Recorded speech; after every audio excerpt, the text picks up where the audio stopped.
আমি একটি প্রবন্ধ তৈরি করেছি, যেই প্রবন্ধটির শিরোনাম হচ্ছে বাংলাদেশে ধর্ষণ বাস্তবতা একটি পর্যালোচনা, the reality of rape in Bangladesh A review.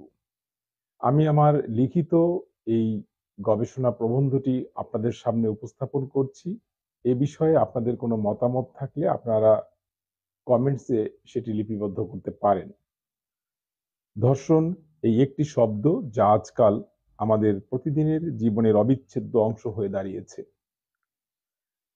আমরা নিষ্ঠুর অপরাধের কথা শুনতে পাই। শহর, গ্রাম, প্রত্যন্ত অঞ্চল, কোনো স্থানই আজকে নিরাপদ নয়। যেন প্রতিটি কোণায় একটি অদৃশ্য আতঙ্ক, একটি ভয়, এক অনবরত থাবা অপেক্ষায় রয়েছে। নারী, শিশু, এমনকি বৃদ্ধরাও আর কোথাও নিজেকে নিরাপদ মনে করছে না। এই ভয়াবহ পরিস্থিতি আজ আমাদের কাছে এক অশ্রাব্য আঘাত হয়ে দাঁড়িয়েছে।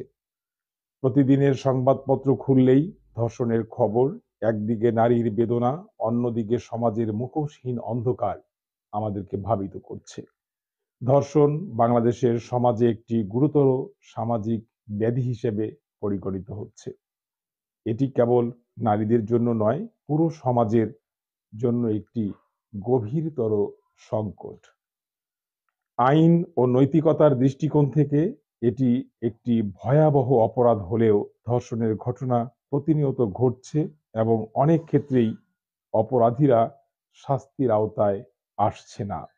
এই প্রবন্ধে বাংলাদেশে ধর্ষণের বাস্তব চিত্র, কারণ, প্রভাব এবং প্রতিরোধমূলক বিষয় নিয়ে আলোচনা করার চেষ্টা করা হয়েছে। ধর্ষণের যে বর্তমান পরিস্থিতি সেটি উদ্বেগজনক। আমরা সকলেই এ বিষয়ে অবগত রয়েছি। বাংলাদেশে ধর্ষণের ঘটনা ক্রমশ উদ্বেগজনক হারে বৃদ্ধি পাচ্ছে। গণমাধ্যমে প্রকাশিত প্রতিবেদন অনুসারে প্রতি বছর হাজার হাজার নারী ও কিশোরী ধর্ষণের শিকার হচ্ছে প্রতিনিয়ত। বিশেষ করে শিশু, প্রতিবন্ধী নারী এবং গ্রামীণ এলাকার নারীরা বেশি ঝুঁকিতে রয়েছেন। ধর্ষণের পর অনেক ভুক্তভোগী বিচার পেতে ব্যর্থ হচ্ছেন, যা বিচারহীনতার সংস্কৃতিকে আরো সুদৃঢ় করে তুলছে।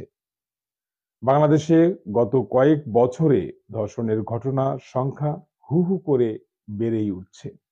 2018 এবং 2019 সালে প্রায় 5,400 ধর্ষণের ঘটনা পত্রিকায় উঠে এসেছে। তবে বাস্তবে এর সংখ্যা আরো অনেক বেশি। প্রতিদিনের ঘটনা পরবর্তী দিনের শোক, এক ঘূর্ণিপথে চলা ঘটনা ছাড়া কিছুই নয়। কোথাও না কোথাও এক নারী তার শান্তিপূর্ণ জীবন, তার নির্ভরযোগ্যতার ভিত্তি হারিয়ে ফেলছে। স্কুলের ছাত্রী, গৃহবধূ, কর্মজীবী নারী, শিশু ধর্ষণের হাত থেকে কেউ রেহাই পাচ্ছে না। কিন্তু প্রশ্ন উঠছে, কেন এমন হচ্ছে? কেন ধর্ষণকারীরা বারবার অপরাধ করেও পার পেয়ে যাচ্ছে? তাদের শাস্তি হচ্ছে না কেন? সমাজে এমন কি অবস্থা দাঁড়িয়েছে যে অপরাধীরা কোনো ভয় ছাড়াই তাদের ভয়ানক কার্যকলাপ চালিয়ে যাচ্ছে? এর পেছনে রয়েছে এমন কিছু কারণ যার সঙ্গে সমাজের অমানবিক দৃষ্টিভঙ্গি, বিচার ব্যবস্থার দুর্বলতা যুক্ত রয়েছে। নারীর প্রতি শ্রদ্ধা ও সম্মান সমাজে এতটাই অবহেলিত হয়ে গেছে যে এটি এক ধরনের স্বাভাবিক বিষয়ে পরিণত হয়েছে এবং গা সওয়া একটি বিষয়ে পরিণত হয়েছে। বিষয়টি নিয়ে কারো কোনো কিছুই আর বলার নেই। আজকের সমাজে নারীরা যেন হয়ে পড়েছে এক প্রকারের খেলনা, যাদের শরীরের প্রতি অপরাধীদের তাড়না কোনো বাধা ছাড়াই প্রবাহিত হচ্ছে। তারা হেনস্থা হন, তাদের সম্ভ্রম ছিনতাই হয়ে যায় এবং সেই সাথে তারা মানসিকভাবে দুঃখিত হয়ে জীবনের পথ হারিয়ে ফেলছেন। দেশে আইন থাকলেও তা যথাযথভাবে কার্যকর হচ্ছে না। ধর্ষণের পর অপরাধীরা শাস্তি থেকে হরহামেশাই রেহাই পেয়ে যাচ্ছেন। এই ব্যর্থতার প্রধান কারণ হলো আমাদের সমাজে ধর্ষণের বিরুদ্ধে যথাযথ আইনি ব্যবস্থা এবং শাস্তি অকার্যকর হওয়া। আমাদের দেশের নারীরা এখনো সেই ভয়ঙ্কর দুঃস্বপ্নের মধ্যে কাটাচ্ছেন, যেখানে তারা তাদের স্বাভাবিক জীবনযাপন থেকে নিজেকে বঞ্চিত করছেন।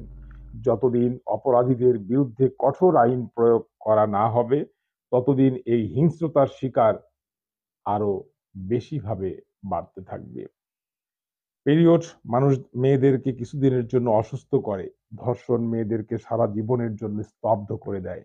এই এক বাক্যে ধর্ষণের ভয়াবহতা ফুটে উঠেছে। ধর্ষণের পরিণতি শুধু শারীরিক নয়, এটি জীবনের সার্বিক পরিণতিতে গভীর ছাপ ফেলে যাচ্ছে।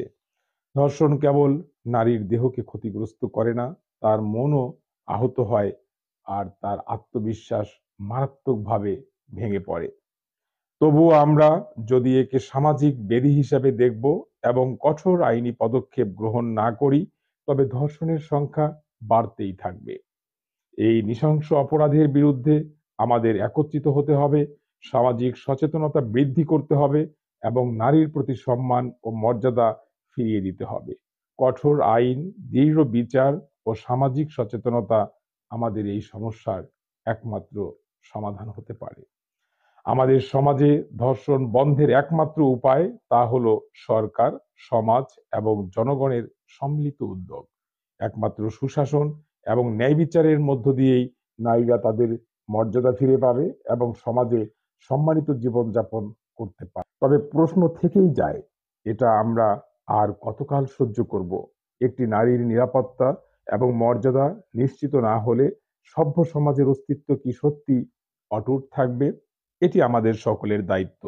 এক অবিচ্ছেদ্য সমাজ গড়ার যেখানে ধর্ষণের মতো অপরাধীর স্থান থাকবে না এবং নারীরা পাবেন তাদের স্বীকৃতি ও সম্মান। ধর্ষণের পেছনে নানা সামাজিক, অর্থনৈতিক, মনস্তাত্ত্বিক কারণ রয়েছে।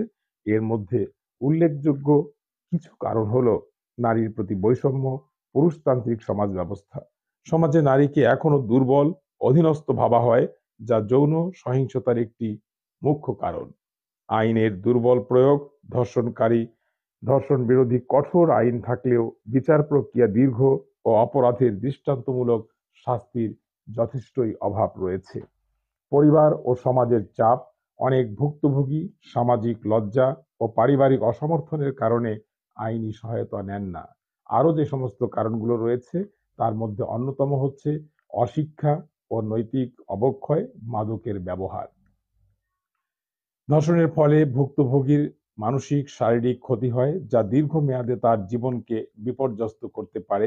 যেমন মানসিক প্রভাব, শারীরিক ক্ষতি, সামাজিক ও পারিবারিক প্রভাব। প্রতিরোধমূলক ব্যবস্থা আমাদেরকে এখনই নিতে হবে। আইনের কঠোর প্রয়োগ করতে হবে, সচেতনতা বৃদ্ধি করতে হবে। পাবলিক অ্যাওয়ারনেস বিল্ড আপের মধ্য দিয়ে আমরা একটি নতুন সমাজ কাঠামো তৈরি করতে পারি। নারীর ক্ষমতায়ন সৃষ্টি করতে হবে, পরিবারের মুখ্য ভূমিকা থাকবে এবং টেকসই সামাজিক পরিবর্তন করার লক্ষ্যে আমাদের এই কার্যকর পদক্ষেপগুলো করতে হবে। বাংলাদেশে ধর্ষণ একটি ভয়াবহ সামাজিক সমস্যা, যা প্রতিরোধে সমষ্টিগত উদ্যোগ প্রয়োজন। কঠোর আইন, সামাজিক সচেতনতা এবং নৈতিক শিক্ষার মাধ্যমে এই অপরাধের হার হ্রাস করা পসিবল। সমাজের প্রতিটি স্তরে দায়িত্বশীল আচরণ নিশ্চিত করতে পারলে আমরা একটি নিরাপদ, সম্মানজনক পরিবেশ গড়ে তুলতে পারবো বলে দৃঢ়ভাবে বিশ্বাস করি। কাজেই বন্ধুরা, যারা এতক্ষণ অবধি আমার বাংলাদেশে ধর্ষণ বাস্তবতা একটি পর্যালোচনা বিষয়ে যে প্রবন্ধ আমি পাঠ করলাম, সেটি আপনারা শুনে যদি সমৃদ্ধ হয়ে থাকেন, তাহলেই আমার এই কষ্ট সার্থক হবে। আপনারা, আশা করছি, পরবর্তী প্রোগ্রামে যুক্ত থাকবেন এবং আপনাদের মূল্যবান মতামত ব্যক্ত করবেন। সে পর্যন্ত ভালো থাকবেন। সকলের জন্য অনেক অনেক শুভকামনা রইল।